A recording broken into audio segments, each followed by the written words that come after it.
Chapter 3 America Taking Over. Jared is sitting at the classroom of Pickerington Academy, staring at Ben and Brianna cuddling it up next to each other. Jared then looks out of the window. An unexpected person walks through the door, Rachel. The teacher looks at the note that Rachel hands to him. All right, Miss Clayton, have a sit next to Miss Richards.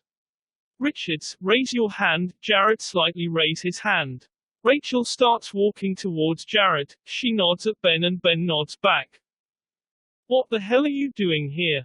Jared whispers as Rachel sits down. I know you graduated 2 years ago.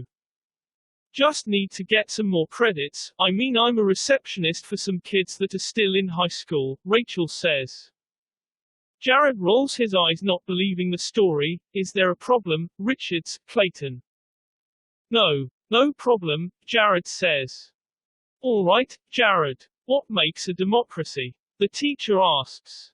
Initially, it was set up to be a political system that favored the people's opinions on how a government's laws and procedures should come about, but a lot has changed since it started, Jared answers. In a sense, that is how it works, but the teacher goes on. Jared is at his locker, and Rachel walks up to the locker next to him. I guess we are locker buddies. Seriously, what happened to Max? He comes here after history to tell me about Dallas Cowboys, Jared asks. I don't know. I'm new here, Rachel acting all innocent, shutting her locker and walking away. Last period. Almost 2:48, Jared narrates, the bell rings.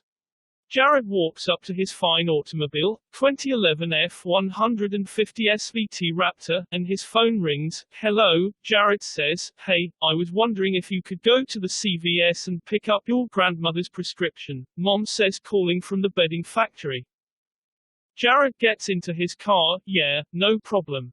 I have to kill some time before I pick up Jaren and Kayla. Thanks. Do you have to work tonight? Mom asks. Yeah, I work 6 to 11, Jared replies. Alright, I'll leave you some leftover dinner in the microwave, Mom says. Hey, where's the closest CVS in town? Jared asks. I think there's one across the street from IT. Enterprise, Mom replies. Okay, thanks. Bye, I love you, Jared says. Bye, I love you, Mom hangs up her cell phone. Jared walks into IT. Enterprise. With a prescription bag in his hand. Hey Jared, Ben says, walking up giving Jared a handshake. Hey, Jared shaking his hand back. Wow, I never actually seen this place from the inside, Jared looking around the place. Yeah, it's quite surreal, Ben says. You know, I've never offered this before, but there's always an opening for you to be one of our IT professionals, or any other department you want to be in. I'm sure the pay's better and it gives you a little more experience, Ben says. Nah, sorry. I want to work at Carnival, because I have some old friend from Lancaster that I don't get to see anymore, Jared says. I understand, Ben says. Jared starts to walk away. Hey, there is this black tie event that is happening this weekend. I was wondering if you would want to see the funders that are helping make your project happen. I'm going to be taking Brianna. You can take a +1 if you like, Ben asks. Sure, Jared says. I have to get home though. I'll talk to you later, Jared says, shaking the bag. Jared walks up the stairs, and to the kitchen, to pour a glass of ice water for his grandmother. Jared walks to her room. Hey Grandma, Jared says, handing her the glass of water and 2 pills. Do you need anything else? Jared asks.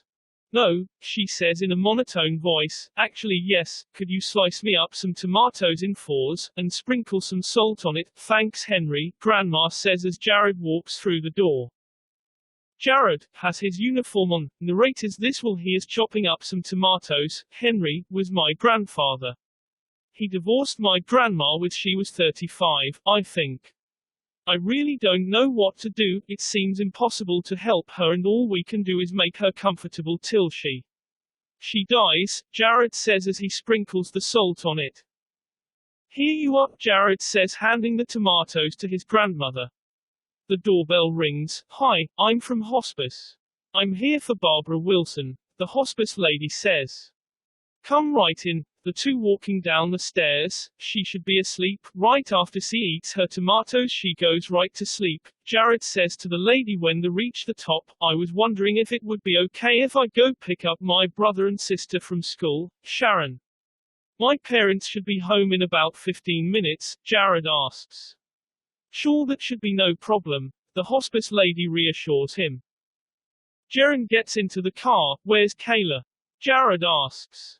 She's going to the mall with a couple of friends. They're going to drop her off at the house, Jared says.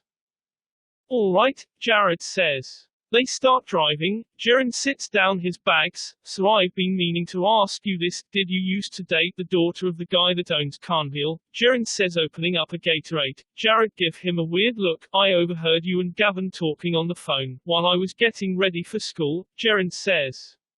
Technical, yes I did, but not now, Jared says. She's dating Ben Clean, Jared says. The billionaire's son, no wonder she left your ass. Jared smiles, I'm kidding. What happened? It's complicated, Jared says. Sure it is, Jared rolling his eyes. Jared drops off Jared at the house. He grabs himself. Say hello to your ex-girlfriend for me, Jared says. Yeah, screw you smart ass, Jared says. Jared smiles as he closes the door. Jared sitting in the break room drinking a water, listening to his iPod.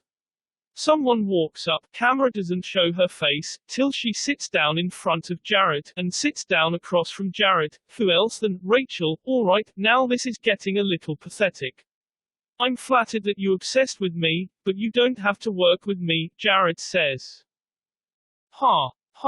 No, I just need the extra money. I mean, we're in a recession and all, Rachel says. Seriously, why have you been in all the same classes, a locker next to mine, and now I see you at work, Jared says. I'm not supposed to be telling you, Rachel explains. I've been assigned to keep a close eye on you, since your little joyride with the project. It's my project, Jared says.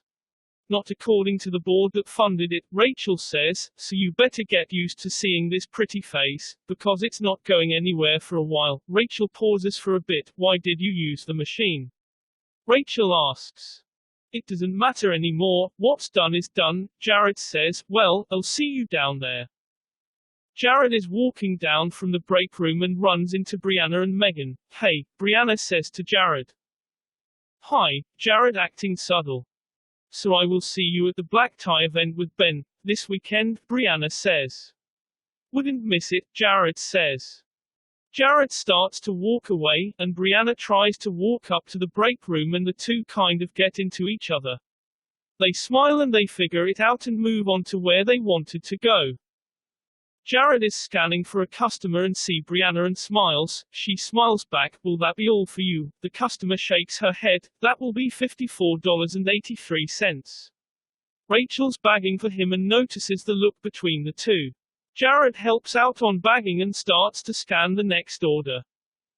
Jared clocks out and right behind him is Rachel. Let me guess, 6 to 11, Jared says. Of course, Rachel says. As the two walk out the door, the other night team leader asks Jared if he could follow Miss Clayton out to her car. He says okay. So, since we are going to be spending so much time together, I was wondering if you would like to join me at a black tie event. Your boss invited me, Jared says. Yeah, I know about that. It's this weekend, Rachel says, so I might like a last resort. No, not at all, Jared lying. I just figured you. Don't worry, you don't have to get all tense. I'll be glad to go with you, Rachel says as they reach her car. Well, good night, Mr. Richards, Rachel says. Good night, Miss Clayton, Jared says as she shuts the car door and he smiles and it shows her smile. Jared get in his car. They are at the basement. Jared is having tests done to see if everything is alright. Ben, Gavin, Rachel, and a scientist in a lab coat are standing behind a glass window watching Jared taking test. He seems to be in the best shape of his life, Rachel says, flipping through some papers. His muscle mass has increased by 15%. His white blood cell count is larger than ever, and surprisingly he took an IQ test and his intelligence has spiked from 183 to 194. Good. Let's prep him up for another test flight, one we can closely observe, Ben says. All right, I'll get everything set up, Rachel says, walking away. Oh, and Rachel. Rachel stops and turns around. I want you to listen and talk to him about his mental, emotional and behavioral status after each test and report it back to me, Ben says. But I'm already his classmate and co-worker. Why can't you make a psychiatric department handle it? Rachel asks. You owe me, Ben says. Besides, I want him to trust you, Ben says, and Gavin gives him a worried expression towards Ben. Walking to the machine. Jared is strapped in. After everything is set up, Gavin give a thumbs up and the machine is started. Jared is blasted from the place. There is no trace of him. Jared awakes from a hardware store about to collapse. Jared's flash shows a lot of tragically images. Jared has a flash of what has happened. He is sitting, in the flash, watching the news. The United States is into another depression, worse than before. Jobs are lost and businesses are bankrupted. Clip of people destroying stores and stuff. People are desperate and fight for food and clothing, not caring about the consequence. Rival countries are taking action to grab the eye of the people and take over the United States. Thousands of people have not made it. I'm Michael Bennett. The television goes to white noise. He and his family are walking on the road, huddled, right in front of Carnival, and rival country armies are surrounding the streets and one fires and all hell starts to break loose. Jared, I want you to take your mom, Jaren, Kayla somewhere safe, Dad says, dressed in combat gear. But Dad, Jared says.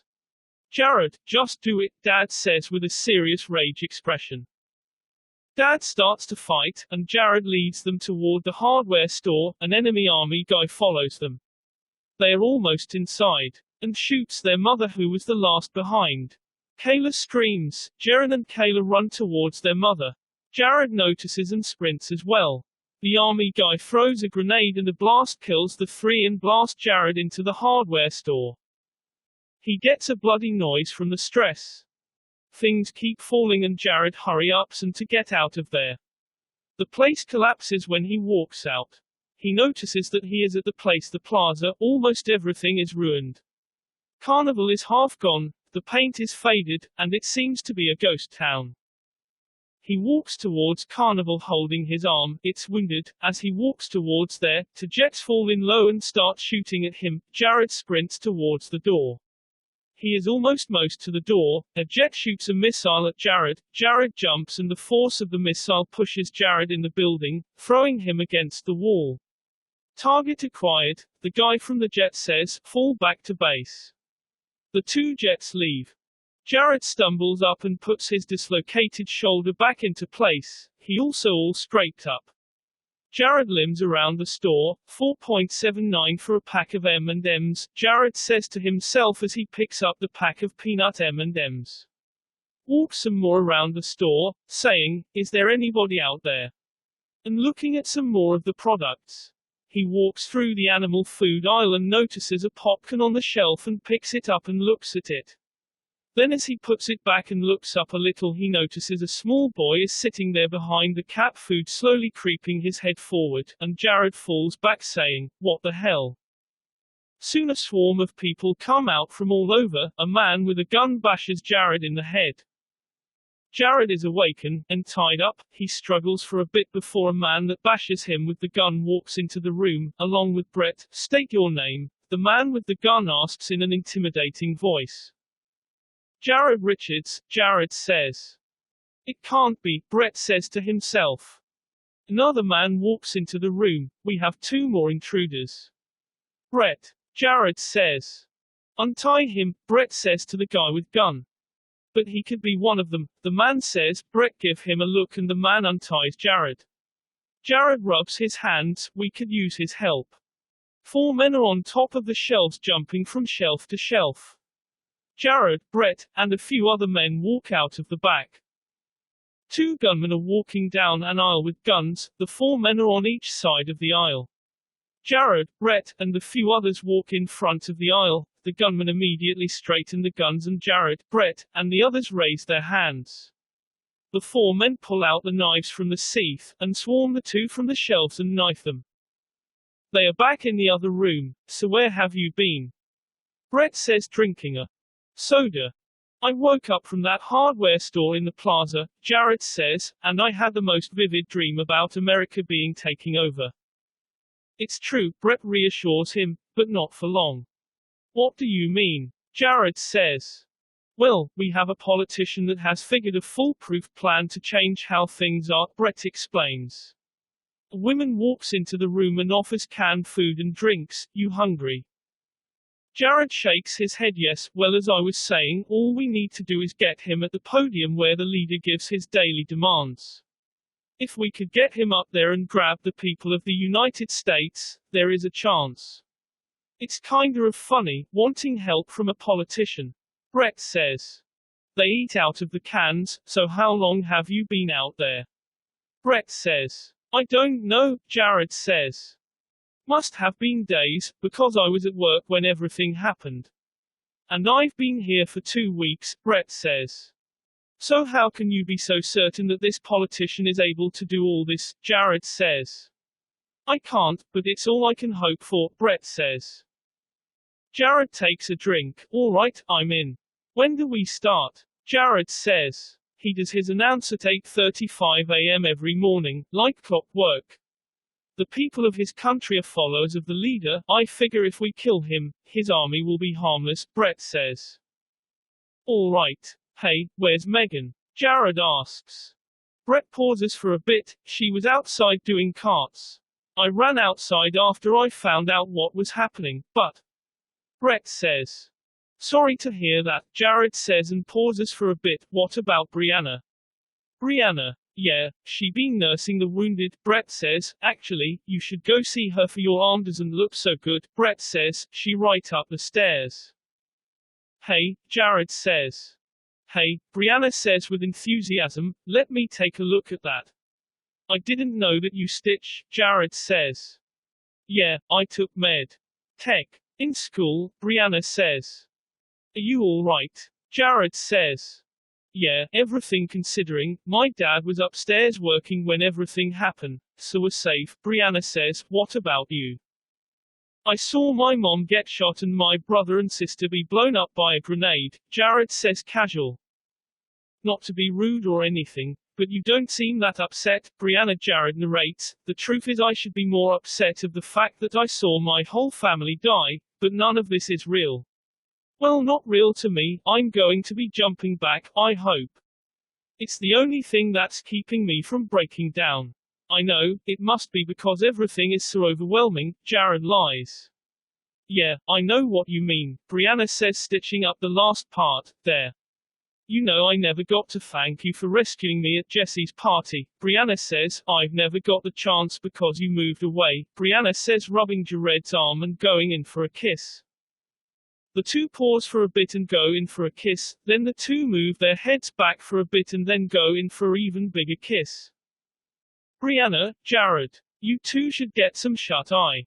We have a big day tomorrow, Brett yells for the bottom of the stairs. A group of people are sleeping in a room. Jared and Brianna are sleeping next to each other. Jared. Are you awake? Brianna whispers to him. Yeah, Jared says. Do you think everything is going to work out tomorrow? Do you think that things can be like they were before? Brianna says. I don't think it could ever be exactly the same, but yeah, I'm going to try to work my hardest and make it work, Jared says, yawning. Alright, now you really need to get some sleep. Alright, Brianna says, yawning. You'll know, make a scene for the song Remember the Empire by House of Heroes. Everything goes as planned and they breach the area. They secretly kill men left and right. They get closing in on the target. A gun battle goes on. They win. The leader is dead. Brett says, we did it, men. The politician walks to the podium. People of America, I stand in front of you bearing good news. I bring you an America where there is no more bloodshed and corruptions. Brett walks up to Jared, smiling. Are you all right? All be fine, Jared says, uncovers his hand from the bullet wound. We did it, man, Jared says. Hold on, Jared, I'm going to get Brianna. I just want you to hold in there for me, Brett says, sprinting to find Brianna. Jared starts to breath heavily and a sharp pain goes to his stomach, a force goes around him, and all is relished. He has those crystal white eyes. Jared goes back. He wakes up from the machine, shot in the abdominal area. Jared, Gavin says as he unstraps him, get me a paramedic fast. Jared is laying in a room, a doctor, Gavin, and Rachel walk into the room. The doctor says, it's surprising, the wound is almost completely healed. Well, lucky we're able to get the bullet out in time, the wound was already sealing up. He should be back to his normal self overnight. His body is like nothing I've ever seen before. The doctor walks out of the room. Gavin nods his head to Rachel and walks out of the door. Jared, are you okay to talk? Rachel says. What's up? What's going on? Jared says, frustrated. All right, Ben has assigned me to write down all the details of what happened to you, and how it made you feel, when you traveled, Rachel says. Unbelievable, now you're my psychiatrist. Why do you put up with Ben? Jared says. He's my boss. Now start from the beginning so you can get some rest. We have that big date tomorrow, Rachel says flirtatiously. All right, I woke up from a hardware store. Jared says, and the story passes. The only weird thing was the vivid dream I had when I got there, Jared says. Interesting, Rachel says. All right, I think that's all for tonight. So the only thing that you remember is Brett, the politician, and strangers. You didn't see anybody like Ben, Brianna, Gavin, your parents or me while you were there. Rachel says. No. Jared says, in the alternate universe it just seemed like I reeled to my other self too much, like I was feeling his feelings. All right, Rachel heads out of the room. Jared. Yeah, Jared says. I can't wait till tomorrow, Rachel says seductively, get some rest. Me neither, Jared says, and she walks out the door. Jared closes his eyes. Play Rest in Pieces by Salvia. Jared and Rachel step out of the limo, along with Ben and Brianna, walking down a black carpet to the fine dine establishment. When it says you look so beautiful tonight, it shows Brianna and Jared trying not to look at her, but he can't resist. They go up for dancing. The limo is dropping everyone off, Brianna is dropped off and Ben walks her to the door. But to have a very romantic kiss. Rachel is asleep on Jared's shoulder. Jared is watching through the window, he clenches his jaw and gulps down a glass of champagne. End scene.